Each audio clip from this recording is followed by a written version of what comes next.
may listen to this network with assurance that all sources of news will be properly labeled and will bring you frequent summaries of all information available. Welcome to another edition of Off the Front Page. I'm Diane Ciccone. Today we're going to talk about something that's been kind of troubling me for a while, is unemployment in this country. We see the numbers. We see the numbers go up and down. We're a political football in the last election, and I wanted to really talk about trends. I wanted to talk about people entering the job market, how things are different in this so-called new economy. So I decided to invite some experts, people that are in the business of finding jobs, matching people up. And we're going to do this in two parts because there's really a lot of information out here. So part one today will be basically dealing with people that are entering the job market, college graduates, high school graduates, and what they have to do and how it's different than what we used to do before. And then we'll talk about mid-level change, and then we'll also talk in our next episode, we'll talk about the professionals and things in executive coaching. So I'd like to introduce my guests. I'll first start with Daryl Clemens, welcome. Thank you. Karen Delk. Thank you. And Glenn Bernstein. So I'll start with you, Daryl. Tell me a little bit about yourself and how you got involved in what you do. I started out as a college grad, so we're going to talk about that, years ago. Spent some time working for some of the top companies here in the New Jersey metropolitan area. And then I started my own business. I actually never saw myself as a career business person. I saw myself as an entrepreneur. And so that's how I ended up starting my company, which is the DCC Group here in Robbinsville, New Jersey. And I consult with businesses mostly on talent issues. It could be a variety of things ranging from staffing to training and development. And a lot of it is around leadership and employee management, particularly in performance management. Performance management, not the same as discipline management, though. There's a way of getting power or skills released from people that is not the same as prodding them to do more with less. Okay, great. And Karen, tell us about how you got into this business and what you do. Yes, I am president of the Delk management consulting firm. And similar to Daryl, we do change management and strategic planning, career and executive coaching, and leadership development. I also bring 25 years of human resource experience. So my interest in starting the firm is to help people maximize their potential. I often worked on succession planning, which is finding the right talent for senior level jobs. And I learned along the way what it takes to not only get to the senior levels, but how to stay there. So that is really what my passion is, and I enjoy working with organizations that have that as their focus. Great. And Glenn, tell us a little bit about yourself and your business. I'm the president and managing partner of a company called the Executive Search Group. We are a Northeast regional company with offices in 4 states, New York, New Jersey, Connecticut, and most recently in just outside of Boston in Massachusetts, in Waltham. Our business employs about 150 full-time staff and about 1,000 temporary employees, and our lines of business are temporary staffing services, permanent recruitment, and retained search. And those services fall into really 2 key areas. One is anything having to do with an office, from accounting, finance, technology, human resources, legal staffing. And the other half of our business is health services related, nursing, allied health professionals, social services. And we run the gamut from helping entry-level college graduates to experienced career professionals. Okay, before we get into, I want to know, you all come with a lot of experience. How has this recent recession and this whole notion of a lot of the manufacturing jobs and a lot of the technical jobs have been shipped overseas, how has that changed how you do your business? Glenn, if at all. Well, the recent downturn in the economy impacts our business in terms of the temporary staffing side of our business. Temporary staffing tends to take a big jump. I've been in the industry now for about 26 years. I've been through a few recessions, and what I've noticed and what I've seen is as we come out of a recession and a downturn, the urge to hire becomes more on the temporary staffing side than on the full-time. Companies are just coming out of an economic downturn. They're reluctant to commit resources to full-time staff. And so they use temporary staffing as a way of kind of feeling out how the economy improves. I don't know how well that bodes for the economy because it seems to be a temporary workforce that we have, but for the temporary staffing side of our business, we see a dramatic increase. So from your perspective, are we actually coming out of the recession? Our indications and our business, the staffing business, tends to be somewhat of a leading indicator. It does show that the job market is improving. There is more hiring going on. It's more aggressive in certain sectors, but there is definitely more hiring going on. There is actually more on the temporary staffing side than the full-time side, but both are increasing. And where do we see where the growth is going in terms of the trends of coming out of this recession?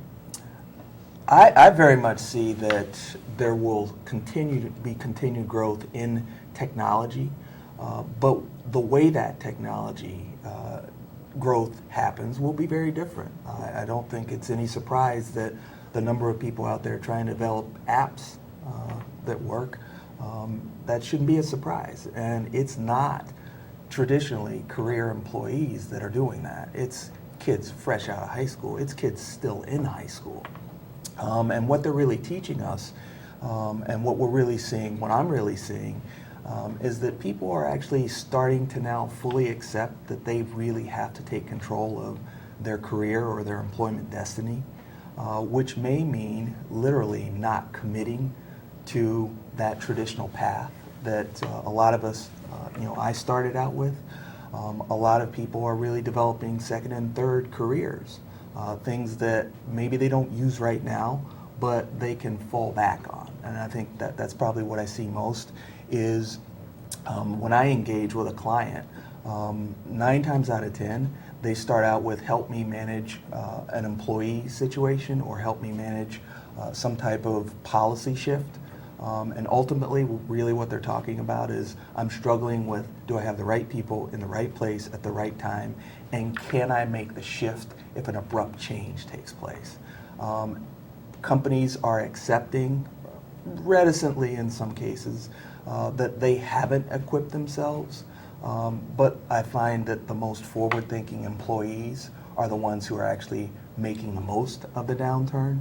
Because there still are promotions going on, there still are people getting fabulous jobs, there still are gym jobs out there.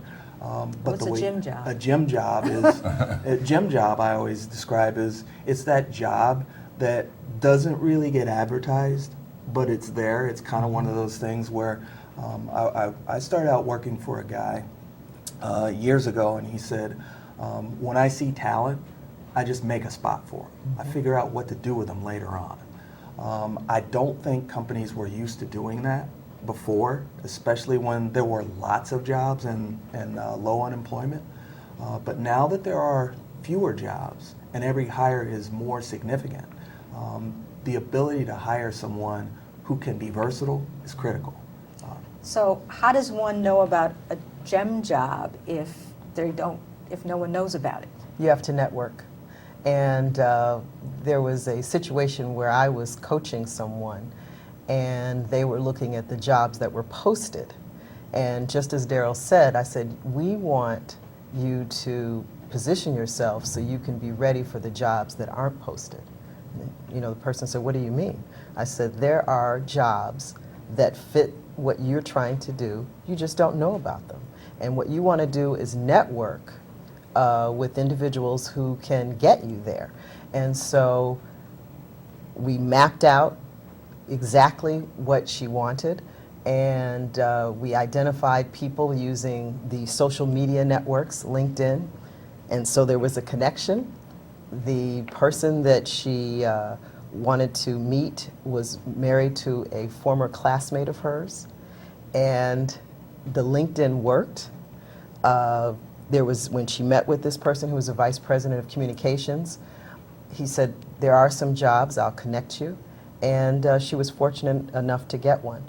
The other plug I would put in is that that's where having a career coach helps, because those are strategies that help you diversify yourself in the competition, from the competition. So if trying to do it on your own, trying to submit your resume to the bottomless pit of the internet, whether it's monster.com or whoever it is.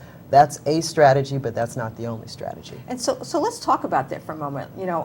I have a college graduate, 2010, who went to Monster. She would send things, it's like the black hole, LinkedIn, Twitter. There's all these social media applications. She didn't get a job. She's got classmates who don't get a job. So what is there value in these things, and how does someone who doesn't have experience break into and get noticed? Well, I think we have to recognize that technology has changed the way we go about job searches. I mean, 20 years ago, the Sunday Help Wanted section of the New York Times was about 70 or 80 pages That's right. worth of jobs, and now it doesn't exist. So everything's gone online. And those same tools that have taken that away are tools that have to be used in terms of finding a job. As Karen mentioned, the use of LinkedIn, even for recent graduates. I have children in the same kind of age bracket as yours, and I encourage them to start building their network. The concept of just submitting your resume to a job posting, as you said, is a black hole. And you've got to use some skills, some networking skills to sort of navigate that and identify a person behind that posting and try to connect and contact a person as opposed to just an inbox that you're sending it to. Because unless that resume that comes in is exactly a dead-on hit for the job that they're advertising on these sites, you're probably not going to get noticed. And there might be very, very qualified candidates for it. So if you make some connections at the company directly, you can sort of navigate and present your skills. I actually tend to push the boundaries a little when it comes to this subject. I tend to tell people that if you know what's on the other side of the wall, I've been a corporate recruiter and I've managed a corporate recruiting staff. They are completely overwhelmed when it comes to managing response. When you had the New York Times, people would mail in. You might get 100 resumes as a high response. You post it online these days, you might get 5,000. No recruiter can sift through 5,000 resumes. It simply isn't possible. But they say they don't want to get it unless it's online, and Correct. then they say what I've heard. This is what I've heard, that there's machines or whatever that Yes, will they pick have an out the words. algorithm. Yes. Yeah, Keywords. keywords. Keywords. Yes. So how do you get It's a catch-22, and what I tell people is accept that reality. So Okay. number one, it's a numbers game. So submit your resume or apply online because you have to. At some point, that's how they actually populate their candidate databases. So you have okay. become essentially what is the data entry pool that most companies used to have assistants who would scan or type in information. They don't have that anymore. You have become that now as the applicant. What I tell people is go that far, but don't stop there. Yes, absolutely The don't stop. value of LinkedIn is not being there. The value is the content of what you put there.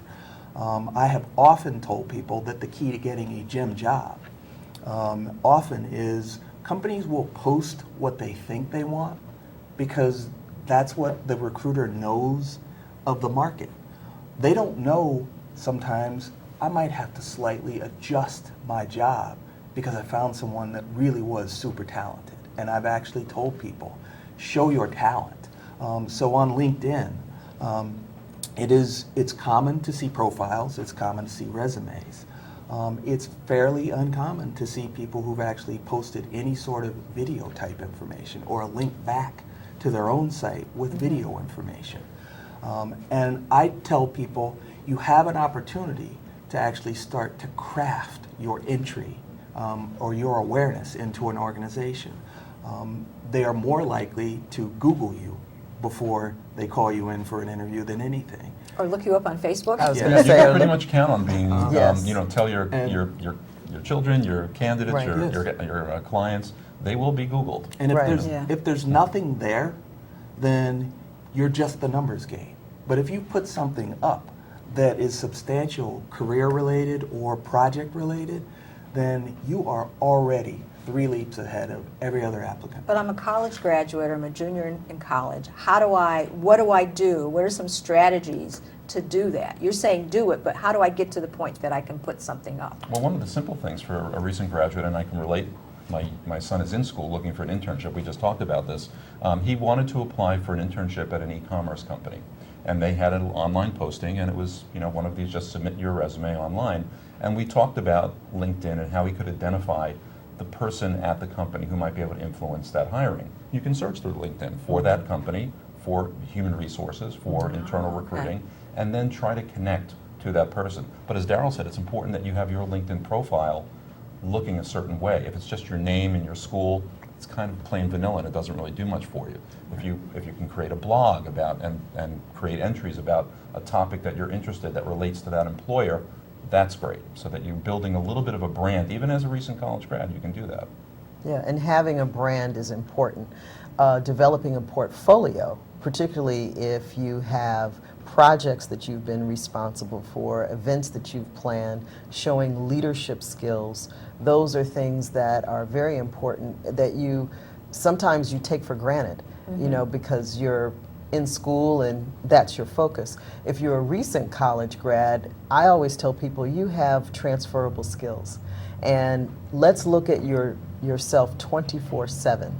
It's not just what you do in school, but it's what you do at home, it's what you do to have fun, it's what you do in your hobbies. What are those skill sets that you're developing that we can quantify and then put together a portfolio of both skills and strategies, likes that you can then market to differentiate yourself?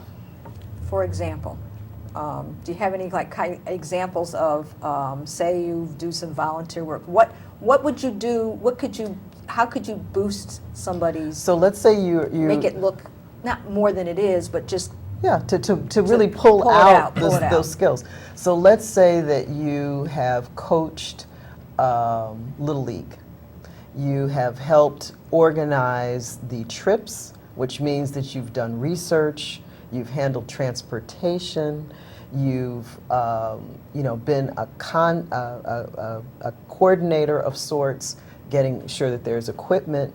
You do kind of an event planning to get to the game, to make sure that there's staffing for all the activities. If there are holes, something fell through. One of the ways that I try to prepare people when they're interviewing and talking is, what is the biggest lesson learned? And from there you pull out skills. So in other words, there was a disaster, it didn't go well. Let's talk about that. Let's not gloss over it, because there's some lessons there that you're going to learn that you won't repeat. And that shows maturity as well. And employers often look for, quote unquote, the perfect candidate. Doesn't always have to be perfect. And sometimes people shy away from the things that haven't worked well, thinking that's what the employer is looking for. That's not what they're looking for. They're looking for your frailties as well. So, the pulling out those skills that are learned when things don't go well are just as important as highlighting those skills when things do go well. But it's that transferable skills that a lot of times people don't, it's kind of a hidden secret. They don't even think about it. And I think the whole approach, that's obviously an advanced level thinking and process for, let's say, a college grad or a student who's looking to find work. There's some very basic things that they can do. And one of the things that I've seen a lot of students do, or recent graduates, is they'll send out cover letters or email cover letters that are clearly just boilerplate with the name of the hiring manager or a new company. Be careful. The approach to getting a job is a job. You have to really, you have to work that. And so you want to follow up interviews with emails that are prompt and that respond exactly to what you just spoke to, either on the phone or in person, with a prospective employer. Not just, thanks for seeing me, look forward to hearing from you. It's got to be specific to what you spoke about. And so unfortunately, a lot of the schools and the placement services at our universities don't necessarily provide that level of skill set. And Karen and Daryl, that's why you guys are so helpful to helping somebody in their search. And I'd like to share a story. Actually, I coached someone through the process. This person actually happened to be a very senior executive with a student or a child graduating from college. And they were both in the employment market literally at the same time. Wow. Someone that I work for, someone that I highly, highly admire and respect. He hadn't looked for a job. in over 25 years. And his son had never looked for a job at all. So as I took them through the process, one of the things that was common for both of them was master the process of finding a job first, which is understanding that there's the application process. A lot of it is the interview process. And I always tell people the interview process is really about communicating that you are the right person. And in our zeal to say everything about ourselves, sometimes we don't even answer the question. So I spent a great deal of time actually teaching them how to actually guide themselves through an interview. Because I know the experience on the corporate side. An executive may look at your resume 5 minutes before you walk in that door. And you need to be prepared for that. So you need to be able to actually walk in and be comfortable asking, what would you like to know about me that you haven't already heard?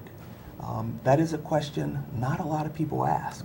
Right. And it's a question that knocks a lot of people out, because the debrief follows and they go, well, I'm not sure that's the right person. Are you not sure because they made it clear and they aren't the right person, or you just didn't hear it? More often than not, I find candidates just didn't answer what the company was looking for. So I tell them, get a coach for that reason. Someone who will be brutally honest with you. This individual I was talking about, I actually told him his issue was literally confidence. He'd worked himself up to a very senior level position, and through no fault of his own, the business changed.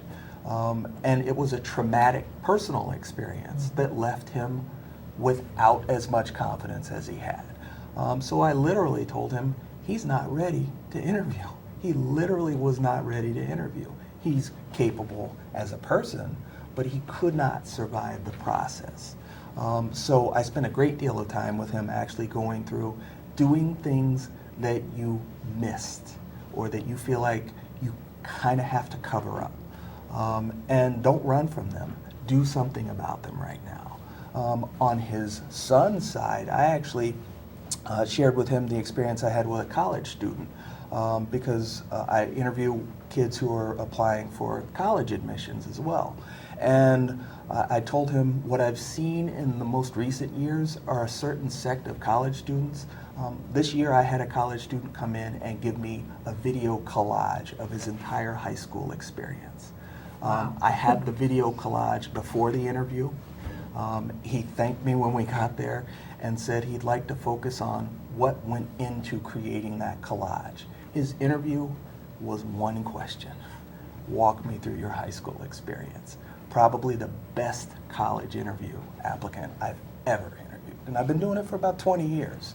But he understood the process. He'd actually been coached. I found out he'd been coached by someone, on how to do certain things, but he put the effort into it. He made it easy for me, the interviewer. And I tell applicants, you have to make it easy for the person on the other side. Absolutely. If you have, this goes back to LinkedIn or whatever media or forum you choose, if you have a small sample or a collage or something that sets you apart, get that in the hands of whoever your internal contact is, because people are quick to pass links. There'd be no YouTube if it wasn't the case. I actually honestly tell most people that I consult with on an individual basis, create a 1-minute YouTube video just highlighting yourself as a professional. You can always hand it out the same way you hand out a resume. Yeah. And for the young people, that's easy to do. Some That's people right. like us who weren't around when A little YouTube, intimidated by it. a little intimidated. So let's, with a little bit of time we have left, focus on you've got the job. And what do you do? Because it always seems like people are losing jobs, moving jobs. How do you keep yourself ready for that mid-career, mid-change? What do you do? Well, first you need to make sure that you're hitting on all cylinders. So you have to have strong performance, knowing what's required, what are the expectations and goals, and making sure that you're achieving those. The other is your image, and we didn't spend a lot of time talking about that, but Facebook is something that initially was a social network, and many younger people I had this use- conversation with my daughter all the time. use Yeah. use Facebook for their fun activities, and some of those activities they didn't use proper discretion for a corporate setting. So they need to remove those pictures. They need to be discreet or create a wall, don't have it be public. But your image also is how you communicate, your image is how you dress, and what I always encourage is dress for the job you want, not for the job you have. So in order to advance, dress the way the other people are dressing in your firm. Now, we've gone through a whole shift in the last decade of more casual Fridays, or every day is casual, and even that has protocol. So figure out what that protocol is. That's not an area where I would push the envelope. And then the third area is creating centers of influence. People who can speak about you when you're not in the room, because you don't advance without the help of someone else. You have a coach on the outside, but you also need an advocate on the inside. So if something happens, it doesn't go particularly well, and I talked about that before, you need someone inside who can explain, this is a good person. They're learning, they're new, but I have every faith that they can make it to the next level. But it's important to have those three things: the performance, the image, including how you speak and how you present yourself, and then having a center of influence on the inside. I think it's extremely important that you don't have blinders on to what else is going on in the world when you're starting your job. But having said that, I do think that some new hires spend too much time thinking about that next job. And you really want to focus on the job that you're doing. Do the best you can at the job that you're in now without thinking about where's my next move going to be. Doesn't mean don't think about it at all, but sometimes it's almost all consuming. And the job that they're doing now is almost like a portable job, and just until I get to the next step. Do what you're supposed to do now and build your skill set.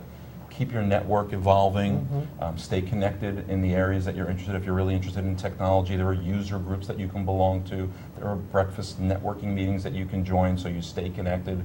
Use tools like LinkedIn to connect with people so that when the time comes that you do want to make that job change, you have resources to go to beyond just going to job postings. And I tell people, when they get that job, take ownership of the relationship with your boss and everyone up through your reporting chain, because people make assumptions on what you can or what you want to do, and if you've never communicated them, they're just assumptions that could go wrong. So I tell people, have a conversation with your boss at every annual or marking period, whatever it is, and say, I want to craft my next one-year resume. So what do I need to be doing? What bullet points do I need to do? What do I need to do to make you look good? What do I need to do to make our work group look good? And what do I need to do if it's revenue generating to add to whatever our company's results or my expectations are? Because I want to use that as the basis of what goes on to my performance. Ironically, then I always tell people, if you have it in that resume conversation format, turn it around and put it on your resume. It is not objectionable material once you've had that initial discussion saying, this is where we're going and this is where I want to be. You can also use that as a gauging conversation to say, I don't want to work on low value things in a more polite way. Well, I want to thank the three of you. This has been a fascinating discussion, and we've run out of time, and we could probably spend another hour. This is Diane Ciccone with Off the Front Page. I want to thank my guests, Daryl, Karen, and Glenn, and we have your information if you need to contact them. If you're in either a recent graduate or someone trying to change jobs, contact them. This has been some valuable information, so thank you. Thank you. Thank you. Thank you.